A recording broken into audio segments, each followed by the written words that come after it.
Boa tarde, muito obrigada. Quero agradecer antes de mais à Fundação Francisco Manuel dos Santos por me ter convidado a estar aqui presente a participar neste debate. Tenho 40 anos, sou portanto ex-jovem, como eu acho que a estatística me considera. No entanto, vou chamar ao palco 4 pessoas que eu acho que podem dar um contributo muitíssimo interessante e muitíssimo enriquecedor sobre esta pergunta quase para 1 milhão de euros que é jovens. Que futuro, não é? E por isso passo a chamar ao palco a Joana Batista, empreendedora social e ativista. Uma salva de palmas para eles, por favor. Chamo também a Adriana Cardoso, estudante de farmácia e também comentadora de atualidade política. O Afonso Essa, cofundador da Raise e também professor na Nova SBE. E também o João Pedro Videira, que é o presidente da direção do Conselho Nacional de Juventude. Olá, João Pedro, bem-vindo. Ora bem, então, tantas questões, não é? Por onde começar? O Howard ainda por cima foi provocador e lançou-nos aqui uma série de temas pelos quais poderíamos começar, mas acho que vou começar com aquela pergunta que é bastante difícil de responder, mas despachamos-la já no início e começo por ti, se calhar, Afonso, que é... qual é, na tua opinião, os maiores desafios que a tua geração enfrenta? Só para começar. Obrigado e obrigado pelo convite. Pegando um bocadinho no que o Howard que trouxe aqui para cima da mesa, a nossa geração eu acho que tem um desafio muito semelhante às anteriores, que é deixar o caminho aberto para os próximos jovens, que nós um dia vamos todos deixar de ser jovens, terem um mundo melhor e com mais perspectiva. Mas então vou-te interromper desde já, peço desculpa, porque há esta ideia, e o próprio Howard diz isso, que sente que falhámos à geração seguinte, não é? A geração dele falhou à seguinte. Eu pergunto essa responsabilidade... Estou super otimista para a nossa. Estás? Sim, super otimista. Ou seja, tu achas que ainda há alguma faca e algum queijo na vossa mão para deixar o que quer que seja para as gerações que vêm? Tenho que acreditar nisso, não é? Portanto, acho que temos uma sociedade hoje em dia muito mais informada ou a mais informada de sempre, para o bem e para o mal, preparada e, portanto, temos que ser capazes de resolver problemas de clima, resolver problemas de desigualdade, resolver problemas económicos, todos estes desafios que o Howard deixou em cima da mesa, somos obrigados a deixar que daqui a 1 ou 2 gerações estejam melhor encaminhados. Não vejo nenhum obstáculo para que isso não aconteça, tirando a nossa incapacidade ou até preguiça, diria eu. Preguiça? Preguiça, sim. Em quê? De uma forma geral? Preguiça, não querermos fazer, ou seja, Okay. é mais confortável, diria, ficarmos aqui, e sou provavelmente vítima disso, ficarmos aqui a debater do que ir executar. Portanto, e eu sou provavelmente o primeiro preguiçoso a identificar-me, porque estou aqui em vez de estar a executar e a tentar fazer alguma diferença em alguma coisa. Muita gente diria que talvez que não seja exatamente preguiça, mas que se calhar a vida não foi tão facilitada assim para isso, ou para poder fazer. Não concordas com isso? Desculpa. Uma pergunta, okay. Simplesmente. Olha, Afonso, vou continuar a perguntar-te, até porque dizias que nunca tivemos uma geração tão bem preparada, não é? Tão informada também, e nunca tivemos uma geração também tão autoempregada, não é? No fundo, porque havia muito aquela ideia, numa certa geração, de que bombom era um emprego no Estado, um emprego para a vida, não é? Pronto, isso já não existe, como sabemos, e já não é sinónimo de ter uma vida de sucesso. Tu próprio és empreendedor, primeiro foste professor e depois empreendedor e não ao contrário, não é? Sim. Normalmente às vezes portanto, eu também tenho essa parte de... Tenho um pequeno emprego do Estado, professor da faculdade. Mas sim, tenho... Mas perguntava-te, tu cofundaste a Raise, que é um dos financiadores de referência das micro e pequenas empresas em Portugal, e pergunto se foi numa perspectiva de autoemprego, nessa ideia de pôr mãos à obra, de fazer, de não ceder à tal, se calhar, preguiça, não sei, o que é que... Foi um bocadinho isso, tentar criar valor dessa forma, portanto, tentar... é fascinante essa ideia de irmos abrir uma empresa que é um processo super fácil, não é? Mas depois transformá-lo realmente numa coisa que emprega dezenas de pessoas e que realmente tem impacto na sociedade. E sim, foi um bocadinho nessa lógica de tentar criar valor e tentar mudar um bocadinho a forma como as coisas são feitas. Temos, provavelmente em Portugal, nos últimos anos, uma perspectiva diferente em relação a isto, em relação à tomada de risco por parte das gerações mais novas, se calhar um bocadinho em resposta aos desafios que o Howard lançava há bocadinho, das pessoas perceberem que, se calhar, para mudar ou para ter mais prosperidade, preciso tomar mais risco. Seria, se calhar, acho que é uma ideia que na nossa geração está muito mais presente. Mas achas presente, e os jovens sentes que estão dispostos a corrê-los, esses riscos? Diria que às vezes é por falta de alternativa também, não é uma escolha só racional, é uma escolha muitas vezes por falta de alternativa. Tenho que ir tomar este risco, tenho que o assumir. Em Portugal sempre tivemos bastante autoemprego, tirando em Lisboa e no Porto, que existem outro género de condições. A ideia de Portugal sempre teve uma veia empreendedora grande. Existe hoje em dia, se calhar, uma atenção mediática diferente para o fenómeno do empreendedorismo. Sim. Diria que ainda só vimos a primeira parte da curva, que é o empreendedorismo quando ele está a correr bem.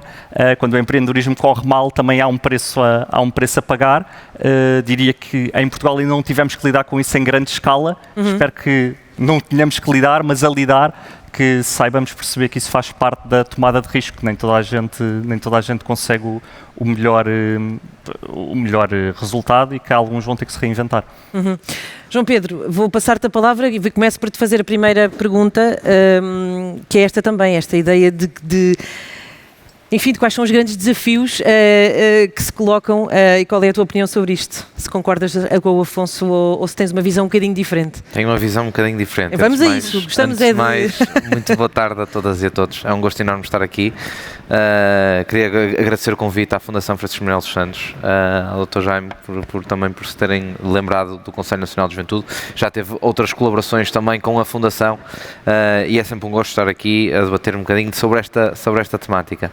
Eu acho, e tenho uma visão um bocadinho diferente do Afonso, acho que os desafios, não em termos dos desafios, porque os desafios estão mais do que debatidos, estão mais do que plasmados, já foram aqui discutidos durante 2 dias, e portanto já estão mais do que evidentes, portanto, seja a questão do emprego, da habitação, do clima, da segurança, e isto tudo são questões que qualquer ser humano, seja ele jovem ou não jovem, tem que ter algo, tem que ter uma base de sustentação, e parte um bocadinho por aqui, ou seja, ter um rendimento para se conseguir emancipar, para conseguir continuar emancipado e para não estar dependente de terceiros.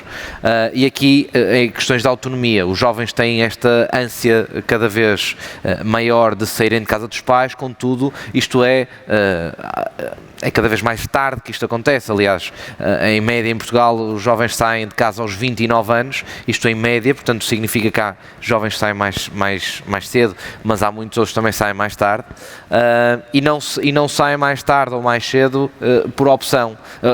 Não é por opção que lá ficam, é mesmo porque se veem obrigados a ficarem lá porque não têm meio de subsistir. Aliás, a própria Fundação apresenta dados relevantes nesta matéria, onde mais de 70% dos jovens recebem menos de 950 euros por mês para viver. E analisado o quadro todo, portanto, social, nós temos de facto um salário médio para o jovem licenciado e para o jovem, na sua esmagadora maioria, muito abaixo daquilo que é a média europeia e muito abaixo daquilo que são as expectativas salariais e da capacidade de produção e de produtividade de cada um deles. Contudo, o país não tem condições neste momento, ainda económicas e financeiras, para aumentar a prosperidade e aumentar aqui a capacidade de retenção de talento e fixar os seus jovens nas suas cidades e para eles próprios conseguirem concretizar o seu projeto de vida. Eu acho que, e aqui tocando aqui no ponto que o Afonso estava a falar da questão do empreendedorismo, eu acho que em Portugal nós vivemos muito aquela cultura, pelo menos eu sinto isto naquilo que é no meu contacto com jovens e que vou trabalhando, e que nós no Conselho Nacional de Juventude trabalhamos com jovens diariamente. Há muita cultura do medo e do risco, da tomada do risco do investimento, porque não há uma segurança atrás que nos permita. Eu posso correr este risco e se isto não correr assim tão bem, tenho sempre um pé de meio, eu tenho sempre aqui algo atrás que me ampare, uma rede que me ampare.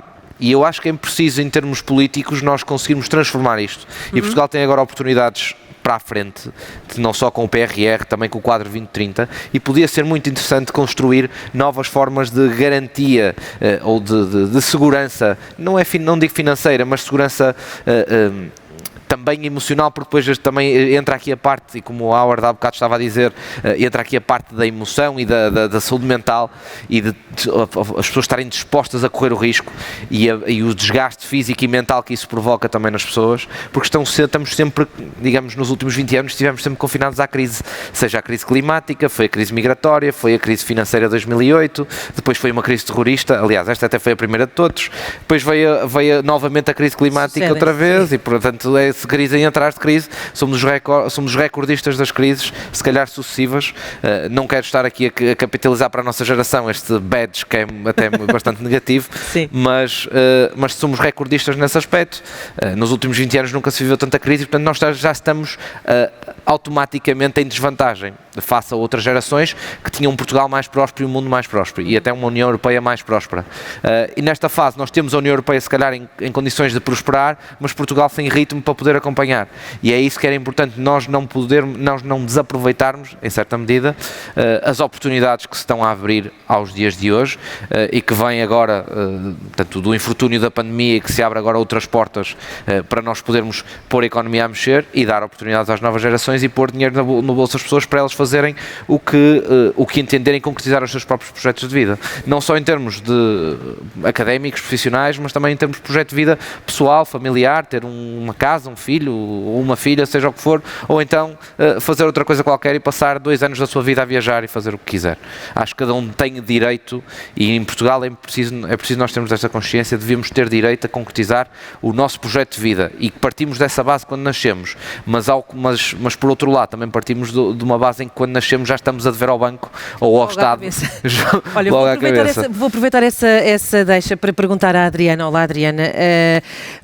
Bem, obviamente que estaremos sempre a falar, como dizia o João Pedro, falou-se durante o fim de semana, destes desafios que se colocam a esta geração. Mas pego antes noutra coisa, que é, primeiro, se calhar pondo o caso em ti, esta ideia de começar a fazer, tu consegues fazer a tua vida enquanto jovem adulta, pôr em prática as coisas que querias?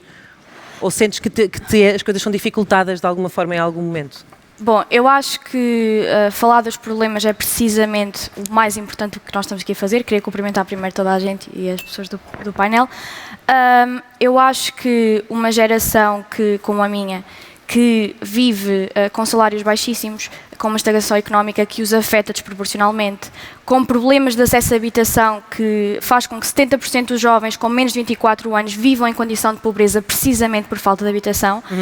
Tudo isso aliado a uma falta de representação política cria um conjunto perfeito de problemas para que a nossa geração não só não apareça, como não acho que lhes seja permitido que possa aparecer. E, portanto, não acho que sejam os problemas individuais de cada pessoa, mas acho que sim, nós temos e devíamos começar a pensar-nos como um conjunto de pessoas que têm problemas que nos são comuns. É uma coisa que eu penso muito e que é uma coisa que eu falo com muitas pessoas. Por exemplo, os partidos políticos funcionam muito com nichos eleitorais. Temos o nicho eleitoral dos pensionistas, o nicho eleitoral dos funcionários públicos, o nicho eleitoral das confederações empresariais. E nós, jovens, não somos um bloco votante. Nós não funcionamos como um nicho apelativo para que os partidos formulem posições políticas e políticas públicas para precisamente os jovens. Devia ser completamente inconcebível algum jovem, independentemente de qualquer filiação partidária ou opinião ideológica que tenha, votar num partido ou colocar um voto num partido que não pelo menos tente responder a estes problemas, pelo menos identificá-los e tenha propostas para lhes responder. Como nós não somos vistos como um bloco estável, nós não somos um bloco atrativo, não estamos na agenda política. E depois esperamos que uma geração política da qual não fazemos parte nos represente. e sofremos este síndrome de impostor, que eu sinto muito que a nossa geração sofre. E isso achas que é uma das coisas que contribui para esta tal sensação de desenraizamento de que o Howard, estou a fazer aqui uma tradução meio livre, que o Howard estava a falar agora no final da sua intervenção a propósito da ideia de jovens serem recrutados quase por partidos, por exemplo, da extrema-direita e tudo mais, porque de repente se veem unidos num sentimento de pertença a qualquer coisa, porque lá está, sentem esse vazio. Achas que é isso que pode... Não fazendo esta comparação, obviamente, mas aqui... que os jovens sentem-se desenraizados por causa disso, precisamente? Eu acho que há sempre esses casos, estas situações e que são estudados de casos extremos, obviamente. Sim. Mas inclusive é no estudo da Fundação, que convido todas as pessoas a lerem, está mais do que descrito que nós não somos assim tão, como é que eu ia dizer, não somos tão extremistas como geração como fazem parecer. Nós estamos maioritariamente ao centro, em grande proporção. Eu acho é que o nosso maior problema é sentirmos que, como não estamos espelhados na representação política comum, nos opinion makers, nos programas de comentário, dos 18 aos 34 anos nós somos 20% da população portuguesa. Eu convido todas as pessoas a pensarem em todos os programas de comentário das televisões generalistas e pensem em alguém com menos de 34 anos que lá esteja presente. Não está. Não é verdade. Não é? Tens alguns que lá estão. Nas... Sebastião Bugalho, por exemplo. Mas os programas... Sim, não na jornalista também. Então, mas... ok, tens um, e se fores contar a quantidade inteira de comentadores que tens, é mínima. Sim, naturalmente. Não só nas televisões, como também na Assembleia da República e nos exatamente, era o meu ponto. Por exemplo, para mim faz absolutamente zero sentido porque a nossa Assembleia da República foi pensada como um espelho real da sociedade portuguesa. E não é? E não é. E devia ser um espelho real, no sentido em que eu acho que todo o tipo de backgrounds, todo o tipo de experiências profissionais, económicas, de classes sociais, deviam estar espelhadas, porque fará sentido alguém legislar sobre o salário mínimo quando não está, ou não esteve, ou não sabe o que é viver com esse salário mínimo? Fará sentido que, por exemplo, perguntam-me muito quando faço algum tipo de afirmação política, tu te vês numa área científica e de saúde e preocupas tanto com política, porque como era se fosse estranho. Que faria e que ia fazer-te a seguir também, mas já agora... Como se fosse, eu pergunto, sabem qual é a única coisa que une Ursula von der Leyen, Angela Merkel e Margaret Thatcher? É que ganharam eleições quando ninguém esperava e são pessoas da área científica. E eu adorava que existisse, de facto, um sentimento da nossa parte e pessoas de outras áreas, que há uma abertura do ciclo político para pessoas de fora, que não existe esta ideia de que são sempre as mesmas pessoas que estão constantemente nos círculos mediáticos, estão constantemente nos círculos noticiosos, que têm tanto holofote. São sempre as mesmas caras, as mesmas vozes, sempre, as mesmas sempre. opiniões. E é complicado essas pessoas conseguirem falar dos nossos problemas e representar-nos quando nós não integramos. Eu acho que estas convenções de juventude e a CNJ e as juventudes partidárias têm o seu lugar, mas eu acho que os jovens deviam poder ser convidados para falar não só de coisas de jovens, mas de assuntos, ou seja, há pessoas com tanta experiência pessoal, há pessoas com tanta experiência profissional e tão bons nas suas áreas, e são desproporcionalmente estas que não são convidadas para continuarem as mesmas pessoas de sempre a estarem espelhadas com os holofotes. Por isso é que eu acho que sempre que alguém jovem tem a possibilidade, tem que perceber que não é só a minha experiência o que eu estou a dizer. Talvez haja alguém em casa que sinta que tenha um contributo a dar, mas que sinta que não existe espaço e que o que tem a dizer tem aquele síndrome de impostor. Eu sou tão novo, se calhar eu não sei mesmo sobre este tema a 100%, mas ninguém se pergunta se um tudólogo... Não sente legitimidade para, Exato, não é? Claro. Ninguém se pergunta se um tudólogo, uma pessoa que comenta sobre tudo todas as semanas, será que eles são mesmo versados sobre todos os temas? Se calhar tu, que és versado no teu tema, poderias ser convidado e se calhar saber... eles também não sabem 100% das coisas, se calhar tu devias fazer por aparecer.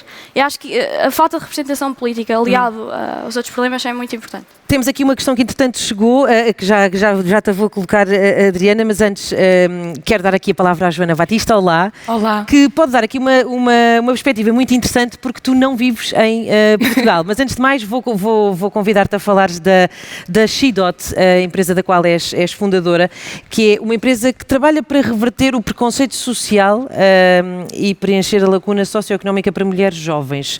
E pergunto qual é o grande objetivo objetivo da She.Dot e o que é que te moveu a criar esta empresa? Claro, mas primeiro começo também a agradecer o convite e o prazer dos painelistas e sim, começo também por pedir desculpa porque, como disseste, eu vivo em Inglaterra como Howard e, portanto, às vezes as palavras complicadas portuguesas não sei. Portanto, se falo um bocadinho em inglês, espero que entendem todos. Acho que todos vamos perceber. Mas sim, eu sou fundadora do She.Dot e a She.Dot nasceu com este compromisso que ninguém nasce racista, ninguém nasce machista ou com outros preconceimentos sociais. E nós achamos que isso é uma coisa que crescemos e aprendemos. E nós queremos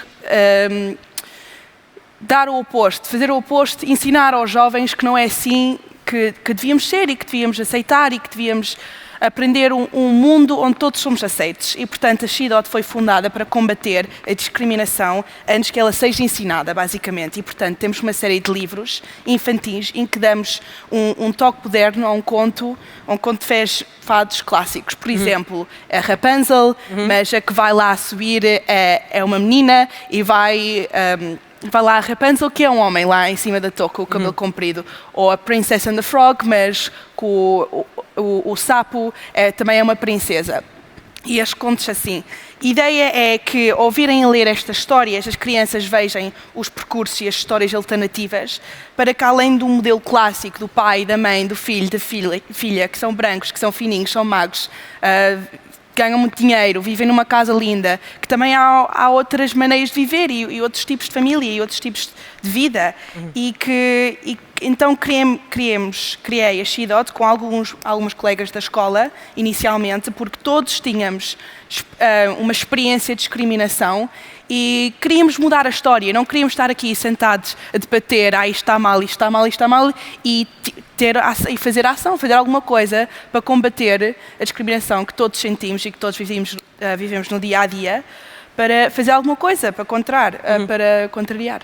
Aliás, um dos resultados deste inquérito que foi apresentado neste fim de semana é que 34% das jovens mulheres já se sentiram discriminadas pelo facto de serem mulheres. E há aqui alguns dados curiosos também, que 47% dos homens são machistas. Não sei se tiveste tempo de olhar para os resultados deste inquérito, se isto te surpreendeu de alguma forma, se não, e como é que tiras aqui a fotografia, como é que fazes o retrato aqui disto tendo em conta estes dados que agora soubemos? Não me surpreende nada. Aliás, acho na minha vida que é muito mais alto do que isso, as estatísticas.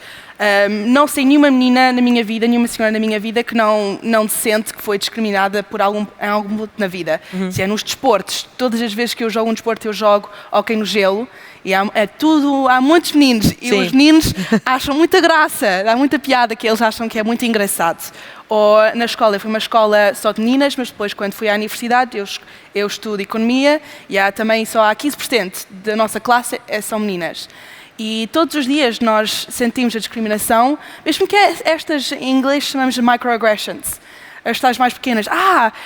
Mas hoje estás muito bonita, Joana. Oh, Joana, mas porquê é que não podes dizer, Joana, hoje deste uma boa apresentação. Joana, hoje fizeste o trabalho bem. Joana, hoje estás forte, fizeste isto, fizeste aquilo.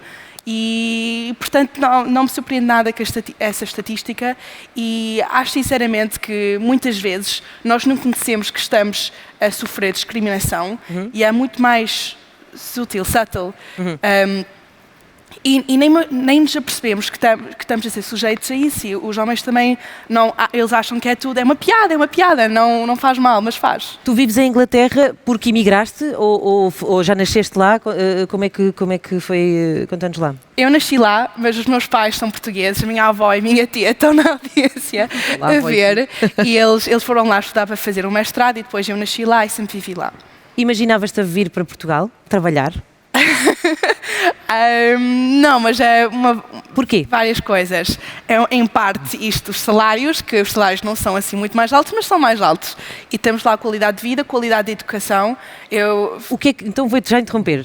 O que é que para ti, quantos anos tens, Joana? 20. O que é que para ti, com 20 anos, é a qualidade de vida? Acho que a qualidade de vida não é só a vida que eu vivo neste momento, mas com 20 anos olhar para o futuro, o tipo de vida que eu sou capaz de conseguir. E para mim as oportunidades de trabalho, que lá em Inglaterra, em Londres, eu estudo economia, são enormes. É muito fácil arranjar trabalho, toda a gente fala inglês, é muito multicultural lá. Eu estive no hospital a semana passada, fui atendida por uma senhora portuguesa, uma doutora portuguesa.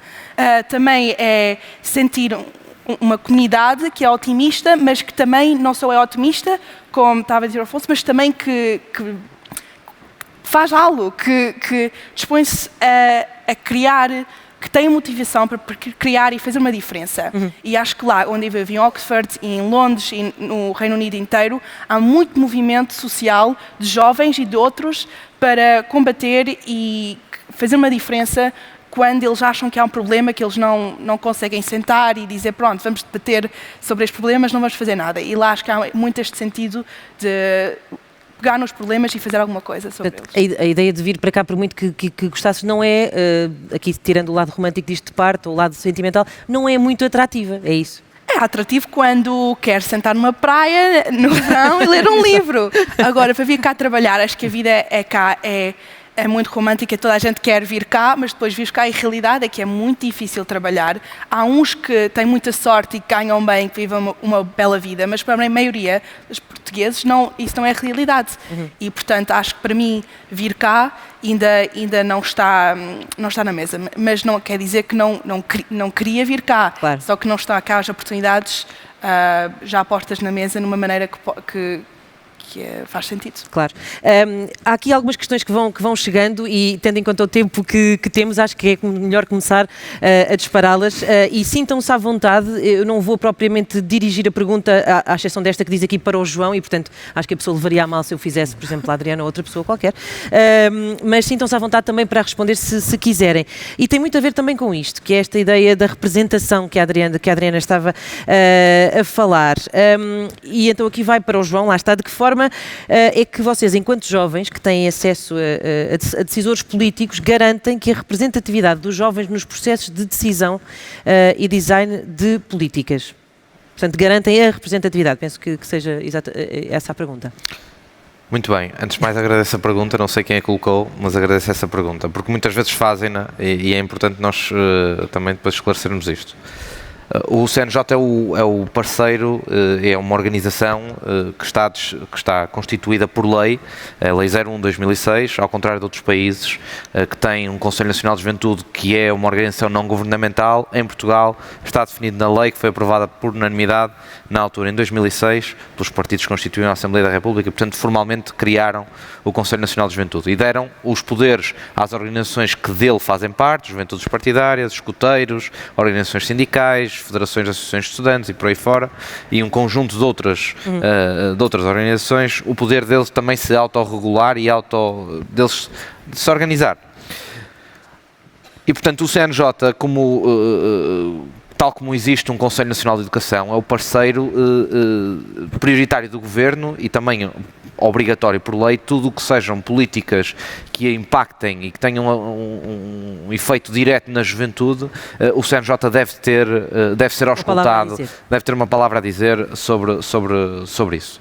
Nós temos assentos em vários sítios, tanto no Conselho Económico e Social, no próprio Conselho Consultivo da Juventude e por aí fora. Nós não podemos garantir que o jovem está lá ou que os jovens estão lá diretamente no momento do voto. Nós garantimos que as diferentes perspectivas, e é importante eu salvaguardar aqui isto, é que não é possível defender todas as perspectivas e mais algumas que existem no nosso país, porque, como eu costumo dizer, nós temos, depende da idade, depende do intervalo que considerarmos. Nós consideramos jovem dos 18 aos 30, em termos de trabalho nosso, nos 18 aos 30, e aqui somos 1,6 milhões. E, portanto, eu costumo dizer que nós temos 1,6 milhões de aspirações ou projetos de vida diferentes. É impossível nós defendermos individualmente cada um. O que nós tentamos fazer é, por via da representação, albergar e representar o maior número de aspirações possível. E, portanto, é nessa medida, não só em Portugal, mas também a nível europeu, que também há outros mecanismos, e ainda agora, por exemplo, está a ser terminado acompanhado agora este trio de presidências do Conselho da União Europeia, que começou com a Alemanha, passou por Portugal e depois para a Eslovénia, e há um processo de diálogo estruturado que é feito com jovens por toda a União Europeia, inclusive é Portugal, onde nós tivemos, da nossa alçada Conselho Nacional de Juventude, a oportunidade de, portanto, coordenar o Grupo de Trabalho Nacional e também de defender e continuar a aprimorar a forma como nós defendemos como se deve fazer política, que seja em mecanismos de cogestão, seja em codecisão também. E aqui o Governo, em algumas matérias, não o faz diretamente, e aqui a minha crítica por não o fazer, mas por outro lado também faz, e quando de facto são assuntos que envolvem diretamente a juventude, diretamente aqui o CNJ é sempre chamado a aparecer, mas por outro lado, um bocado como a Adriana há bocado estava a dizer, muitas vezes a juventude é transversal, como nós também dizemos, e portanto temos impacto na economia, temos impacto na educação, temos impacto no emprego, temos impacto na habitação, e se calhar há aqui coisas que nós podíamos ter mais assento e mais pressão e mais voz, mas que não parte de nós reclamar isso e reivindicar isso, mas também parte depois, em última instância, parte sempre do decisor político. E nós temos, eu depois não vou continuar, acho que já respondi genericamente à questão, mas depois há aqui também depois alguns dados que também posso lançar para cima da mesa, em termos de participação jovem, que há aqui uma ideia generalizada que os jovens não participam, mas não é assim bem verdade. Não é bem assim, mas então faço já aqui a pergunta seguinte, não sei se isto é fácil de responder, que é, bem, vem muito também na sequência disto, que é se os jovens da vossa geração são devidamente representados nas instituições políticas e nas empresas. Em parte, já que o dissemos, a tua opinião, não, certo? Acho que será Adriana, consensual que não, exatamente, não existe não essa. somos. Mas então a pergunta seguinte, que é se são a favor de cotas para jovens nas listas para a Assembleia da República. Não. Pronto e firme não, diz não. Afonso Essa. Sou contra cotas em tudo. Sou economista, portanto também é por definição. Pegando aqui um bocadinho na ideia da Adriana, e acho que no que o João Pedro tenta adivinhar o que ele vai dizer, mas vou ao contrário. Na maior parte destas coisas não há assim tantas barreiras à entrada. Toda a gente pode fazer uma conta Twitter, pode fazer um blog e pode contribuir com as suas ideias. E se elas forem realmente boas, as pessoas vão de notar. Uma coisa as listas para a Assembleia da República é suposto ser representativas da população. Não sei se ser jovem é uma dessas características, tenho dúvidas sobre isso.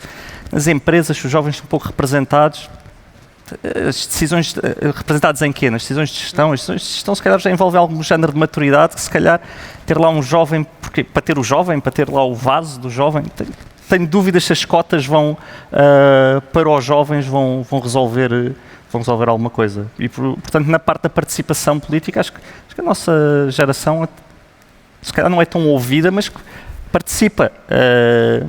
Também temos que pôr a questão do nosso lado. Temos alguma ideia assim realmente inovadora que estamos a trazer para cima da mesa ou queremos ser só ouvidos por ser ouvidos?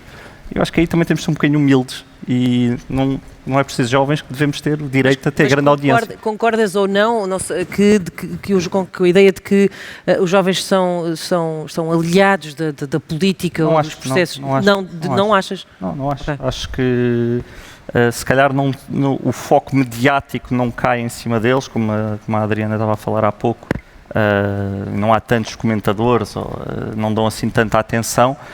Mas acho que as pessoas participam nos seus fóruns, nos seus subgrupos, obviamente, e, portanto, nos seus ecossistemas, mas acho que o João Pedro acho que aqui até poderá acrescentar bem mais do que eu, mas acho que ele não deve sentir que a juventude não participa, não é? Portanto, e nós, CNJ, temos estudos precisamente sobre isso. Nas últimas eleições, não só nas autárquicas, mas também nas presidenciais, fizemos 3 estudos, 2 deles sondagem à boca das urnas, em termos de participação jovem, e aquilo que nós verificamos, estamos a falar de uma amostra de cerca de 10 mil pessoas em cada uma destas sondagens, e o que ficou lá esplasmado é que na esmagadora maioria dos pontos de sondagem que nós tivemos, os jovens participam tanto como a sociedade civil ou mais do que isso. Temos taxas de participação, por exemplo, nas presenciais, taxa de participação efetiva da sociedade civil 45,77% e o nosso intervalo vai dos 45,5% aos 52% numa amostra de 10 mil pessoas. E, portanto, aqui isto é representativo. Nas autarcas, em aspas, houve um ou outro concelho que ficou um bocado atrás da taxa de participação efetiva, mas nos restantes, ficou acima e, portanto, isto é representativo, os jovens interessam-se, participam, se calhar esta ideia de que a malta não quer saber fica um bocado fora. Eu acho que, e respondendo muito rapidamente à questão das cotas, eu por princípio sou contra as cotas, mas tenho que reconhecer uma coisa, que é o seguinte: as cotas são um mecanismo de estímulo à participação ou de estímulo à entrada. Reconheço que a questão, por exemplo, de ter colocado cotas, por exemplo, para o género feminino nas listas da Assembleia da República ou para órgãos públicos, órgãos de eleição pública, deu bom resultado. Dá um bom resultado. O problema, mas acho que chega a um ponto em que isso depois se esgota e que vamos sempre nivelar por baixo e fazemos sempre pelos mínimos. Porque a cota é aquela, então vamos atingir aquilo e se fizermos aquilo já está preenchido. Joana, eu sou defensor da meritocracia, por outro lado. Joana, o que é que achas sobre isto? Sobre esta ideia das cotas, sendo que tu estás envolvida num projeto que fala muito da igualdade de género, não é? Portanto, qual é a tua visão sobre isto? Sim, eu concordo com esta ideia.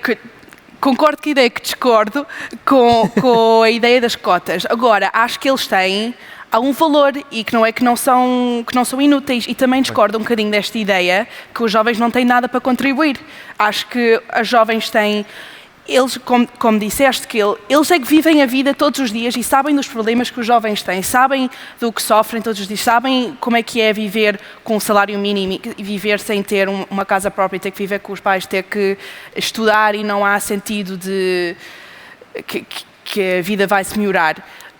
E acho que eles podem contribuir muito, só temos que olhar para os exemplos da Greta Thunberg, de muitos outros jovens contribuem imenso, mais do que as pessoas mais velhas. Há movimentos que são muito importantes, por exemplo, o clima, a nossa noção de importância não tinha avançado tanto se não fosse pelos jovens que estão lá a liderar e avançar. Senão a Paz, a Malala, outro exemplo incrível de uma jovem que ajudou muito a combater e a promover assuntos importantes para nós.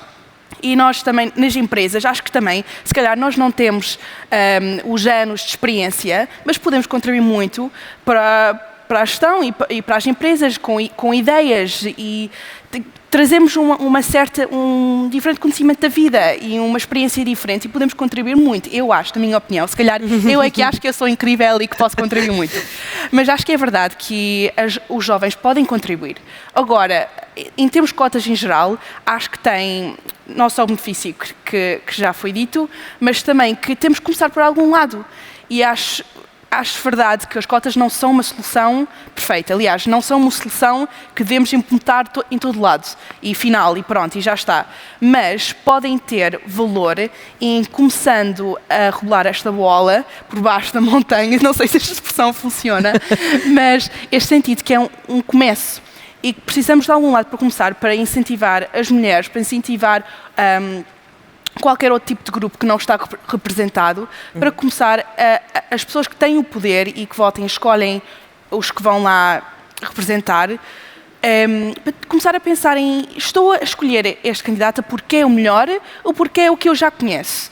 Já são todos homens, já são todos desta idade, vestem todos assim um blazer igualzinho. E acho que ajuda para começar a mudar os sentimentos dos que têm poder, mas também não podemos só pensar e dizer que as cotas são suficientes, e também acho que não é a melhor recomendação, não é a melhor maneira de fazer, mas é qualquer coisa e é melhor que nada. Bem, o tempo está a voar e há aqui uma ótima pergunta que acho que se não tivermos tempo para mais nada, se nos deixarem resvalar um bocadinho no tempo, acho que é bem boa. E que é, se pudessem implementar uma política pública, obviamente tendo em conta tudo aquilo que dissemos, qual seria essa política? Adriana? Bom, difícil. É complicado. Eu acho que foi feito um estudo há pouco tempo em que tentaram avaliar como é que seria o mercado de trabalho, ou como é que estaria a ser o mercado de trabalho neste momento para a nossa geração. E verificou-se que está-se a formar um rift na nossa própria geração, em que existem setores que estão super produtivos, que estão a contratar imenso e que dão salários que acima da média, aliás, no estudo que já referiram aqui, que 70% dos jovens recebem menos de 950 euros. Sim. Existem setores que, de facto, estão a crescer e que estão à procura de mão de obra qualificada.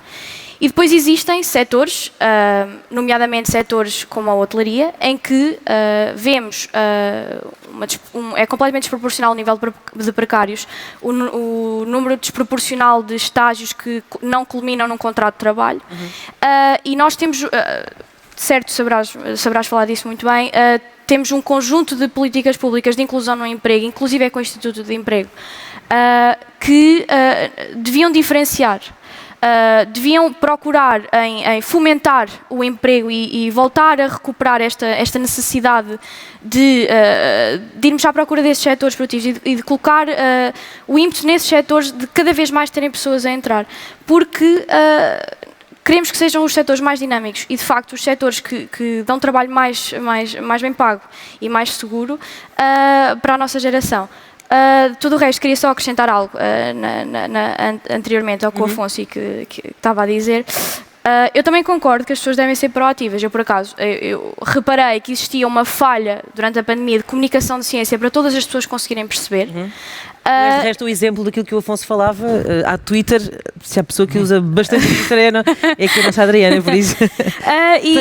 Percebeste desse gap, dessa sim, percebi falha? Que havia uma falha do aproximar do conhecimento científico comum e das pessoas. E achei por bem, sempre que existia uma decisão grande política acerca de algo que fosse relacionado com a saúde na pandemia, tentar escrever um texto a explicá-lo da maneira mais simples. Eu tornei-me proativo e filo.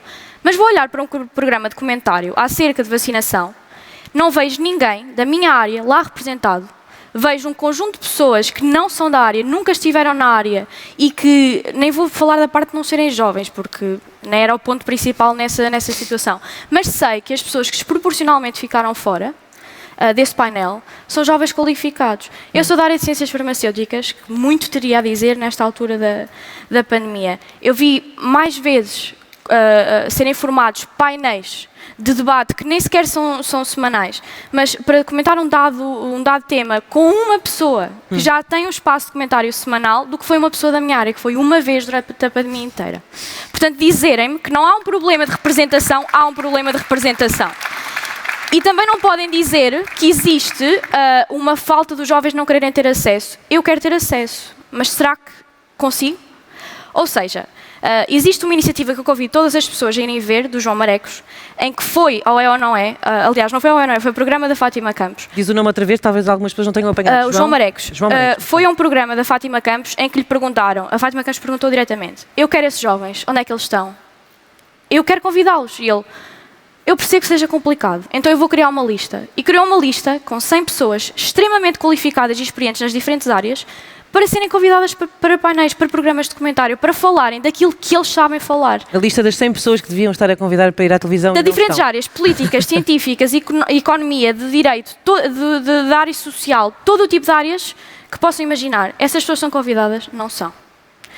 Portanto, isto era a palavra que eu gostava de deixar final, é que eu acho que a maior transição política que nós devíamos ter e de abertura da nossa área política à sociedade é conseguir permitir que todo o tipo dos setores dinâmicos da sociedade, pessoas que não são partidarizadas, pessoas que não fazem política desde sempre, pessoas que têm um trabalho, pessoas que têm uma vida e que são ativos na nossa sociedade, que cheguem a um ponto e que sintam que têm algo a contribuir e que de facto têm algo a dizer, que tenham essa hipótese. Por exemplo, tivemos as autárquicas.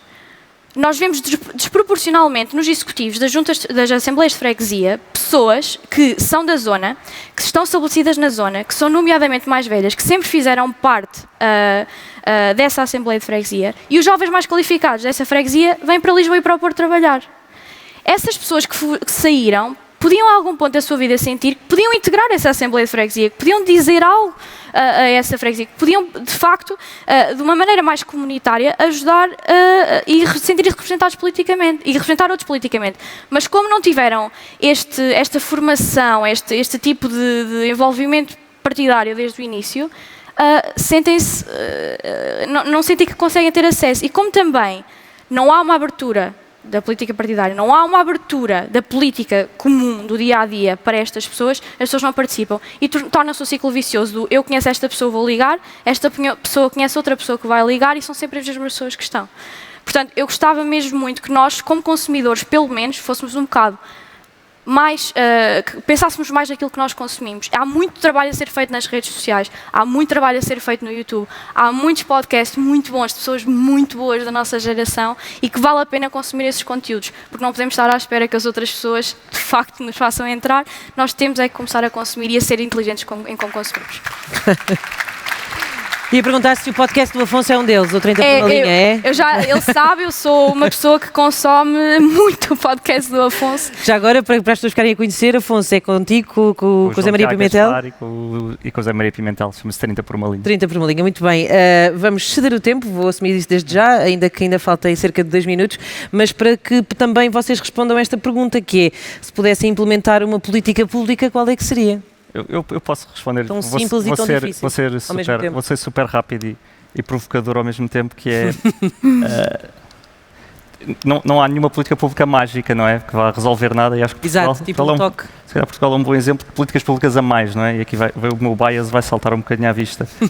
A melhor política pública para darmos alguma esperança às pessoas, é se calhar não fazer mais nenhuma, só responsabilizar as pessoas um bocadinho mais por tentarem sozinhas. E deixarem de depender de um ente que nos vem ajudar e salvar, porque não tem vindo.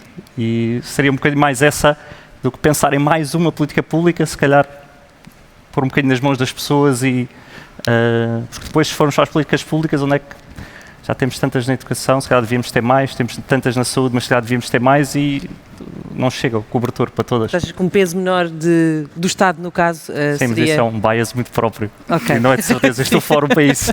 Claro. Muito bem. João Pedro. Não alegações finais. Não há uma política pública, porque eu acho que talvez possamos alargar, possamos alargar esta pergunta, peço desculpa ao autor, esta ideia da política pública, mas esta ideia de uma ideia para, não é? É isso. Não há uma política pública que possa corresponder a uma ideia de país. Há um conjunto de políticas públicas que pode corresponder a uma ideia de país, a uma visão de país, a uma visão representativa de um determinado grupo de pessoas. E, portanto, não há uma em específico, há várias, desde na educação, no emprego, e quando eu falo em tomar uma política pública ou implementar uma política pública, pode ser retirar uma política pública ou implementá-la, efetivamente. Há várias. Na área do emprego, nós precisávamos de pôr um Instituto do Emprego e da Formação Profissional a deixar de servir para alimentar professores e formadores, e mais para servir as pessoas e os desempregados e os jovens que saem das instituições de ensino superior, para lhes dar a oportunidade de ingressar no mercado de trabalho. Podíamos utilizar, por exemplo, os mecanismos europeus com garantia jovem, acesso ao primeiro emprego, empreendedorismo, essas coisas todas. Os fundos europeus podiam ser melhor aproveitados neste sentido, e que neste aspecto são muito investidos no IFP e, na minha opinião, mal investidos, porque está canalizadíssimo para a formação, e já temos escolas a mais, às vezes não é escolas a mais, mas temos expressão a mais e muita cópia, muita coisa igual em Portugal, e se calhar podemos começar a tornar mais especiais e mais individuais, porque quando saímos para o mercado de trabalho, aquilo que nos distingue à saída não é o percurso académico que nós tivemos curricular, é aquilo que nós fazemos um bocadinho mais para além disso, e é isso que nos vai depois tornar um bocado mais versáteis. E eu pessoalmente concordo aqui um bocado com o Afonso, que é preciso dar oportunidades às pessoas, é preciso pôr as pessoas a pensar e abrir horizontes. Menos. Joana, para terminar, uma política, não necessariamente não tem que ser uma política, seja, uma ideia, no fundo, que tu deixarias antes de apanhar um avião de volta? Olha, eu deixo uma Oxford. rápida porque já sei que estamos a tempo, mas para mim é uma coisa muito simples, que não encapsula todos os problemas do mundo. Mas para mim, eu odeio quando as pessoas, quando é tudo o ele, o político, o empreendedor, o professor, é tudo ele. E para mim a importância é mudar a língua, como falamos, a maneira como falamos sobre os trabalhos, na maneira da vida. Porquê é que tem que ser sempre o ele? Porquê? Não é sempre o ele. E para mim é mudar isto, é a empreendedora, a doutora, a política, as todos. E em inglês é sempre o he, ou às vezes é o she/he, o he/she, é sempre. E também para mim, que é um bocadinho mais difícil na língua portuguesa, porque é tudo feminino ou masculino, mas qual é a dificuldade de usar o they? Qual é a dificuldade? É menos characters, é mais fácil dizer, em vez de ser o he/she, não sei quem, não sei que mais, o they, que é mais difícil em português e um bocadinho mais controversial, porque em Inglaterra estamos um bocadinho mais avançados nessa área, mas a ideia de não ser sempre, o default não ser sempre um homem e poder explorar que pessoas de diferentes géneros podem também aceder aos mesmos níveis que tradicionalmente são para os homens. Muito bem. Bom, eu acho que a primeira política que vai acontecer a seguir, se eu não me calar, é alguém entrar aqui pelo palco adentro e mandar-nos a todos embora. Portanto, resta-me agradecer ao Afonso Essa, ao João Pedro Videira, à Adriana Cardoso e à Joana Batista. Uma salva de palmas para eles. Espero que a conversa tenha servido para enriquecermos este debate e muito obrigada por terem assistido. Obrigada a todos vocês.